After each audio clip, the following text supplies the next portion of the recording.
Today at the City Club of Cleveland, we are listening to Beth Mooney, Vice Chair of KeyCorp. We will return to our speaker in a minute for the traditional City Club questions. We encourage you to formulate your questions for our speaker now and remind you that your questions should be brief and to the point. We welcome all of you here and those listening to WCPN 90.3 FM, WCLV, WTAM, and one of our many radio stations across the country. Radio broadcasts of the City Club are made possible through the generous support of Case Western Reserve University. Our television broadcast partners are WVIZ, PBS IdeaStream, and Time Warner Cable. Television broadcasts are supported by National City, now part of PNC, and Cleveland State University. Closed captioning is supported by Nordstrom Corporation. Our live webcasts are supported by the University of Akron. Today's forum is sponsored by the law firm Kelfie, Halter & Griswold. Representing the firm at the head table are Georgine Wello, Mayor of South Euclid, and Gigi Benjamin, partner at Kelfie, Halter & Griswold. Would both of you please stand and be recognized?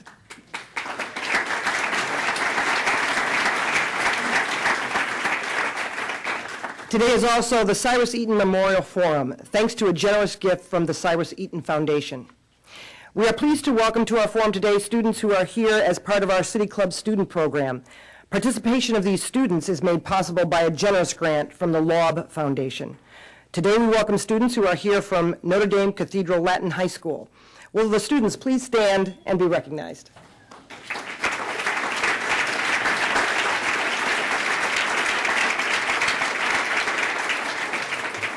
Also today, we are pleased to welcome guests at tables hosted by Baker Hostetler, Kelfie, Halter Griswold, Case Western Reserve University, Cleveland State University, In Council with Women, Key Bank, Medical Mutual of Ohio, Squire Sanders and Dempsey, Thompson Hine, and Ulmer and Byrne LLP.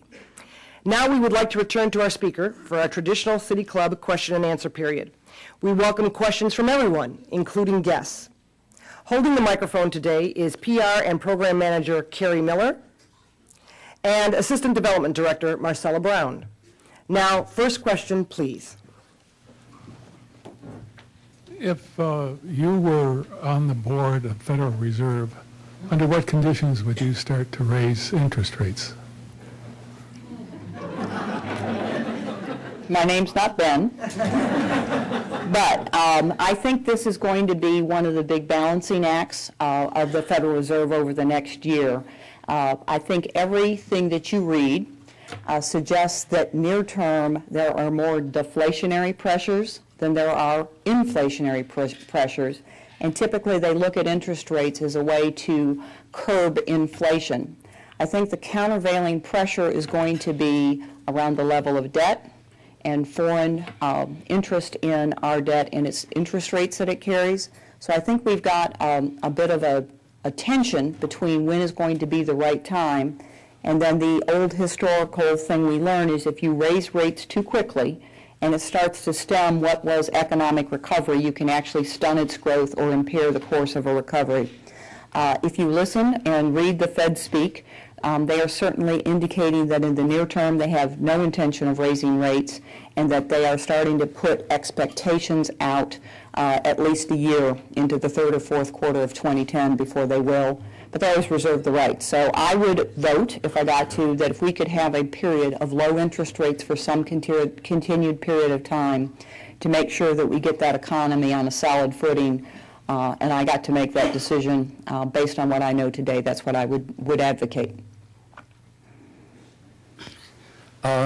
Ms. Mooney, considering all of the TARP or government money that the banks have received, why are they still perceived as perhaps criminals for still not making people comfortable in their homes? For example, in Cleveland here, the Gunn family, their father made all their money in Cleveland, and the children have moved our only chance for a National Hockey League team to Minnesota. Do you want me to comment on hockey or on banks? I can talk football and basketball, but I'm not real long in hockey. I will tell you, you did hit on an interesting point, and it is one that because I am a banker, I feel strongly about, which is so much happened over the last year, and I think if nothing else, I hope I gave an appreciation for the rapidity of events, the magnitude of events.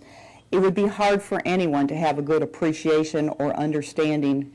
But I do think that in terms of public relations, that the industry of what I call the Main Street bankers, which I believe KeyBank is, there's 3 banks in this country that have assets in excess of $1 trillion, and there's 5,000 that have assets under $20 billion. That bankers got painted with a broad brush that meant a lot of sins that weren't necessarily specific but very general. And I do think one of the things that we have to do as an industry is calmly and with resolve and with serving our clients and with serving our communities, which I believe we do well, rebuild and regain that trust. Trust and confidence was broken globally across many, many different forums and many different faces, and the industry of financial services and the industry of banking took its share of the blows. And I guess there was a point in time to keep your head down and get through the crisis. And as we come out, I think it's very important that banks tell their story of what they're doing to help their clients and their communities, because we will only get through this, A, with a strong, solid financial system, and that system helping people recover their lives and flourish again. Ms. Mooney, you spoke very thoroughly about the panic crisis of just a year ago, described greatly all the issues and the events that occurred in a few number of days. Many people, many economists have said that one of the major reasons for this crisis was the lack of regulation that had occurred on the banking industry of which you were a part, the financial industry of which you were a part. In fact, during the last 8 years, one of the mantras of the Bush administration was, get the government off our backs. And to what extent do you think the time has come for a complete reversal of that, to have some really firm regulation, have people appointed to the regulatory boards who really want to enforce the laws, and maybe in the vernacular say, let's put the government back on our backs? I would tell you that part of what I feel like I covered in my remarks, and again, a distinction that's hard to parse if you don't do this for a living, is the concept of a shadow banking system that were Wall Street firms and financial services practitioners who are outside of what you would call traditional banks, which I think have been heavily, perhaps a judgment, but have been more well regulated. And there are a group of financial institutions that have been outside that web of regulation. So I really do think one of the lessons we learned is that there are players in the financial services industry who are not regulated, who are not bankers and inside the banking system, and that whatever we do as we re-regulate, because it is no doubt in my mind that A, we will, there is political resolve to do so, and there's practical reasons that we need to re-regulate, that we need to capture the playing field of the players who were involved and were not necessarily under the net of the same laws and same regulations. So I believe that it is a pendulum, and my hope is that we don't swing so far that we constrain and fix things that weren't broken.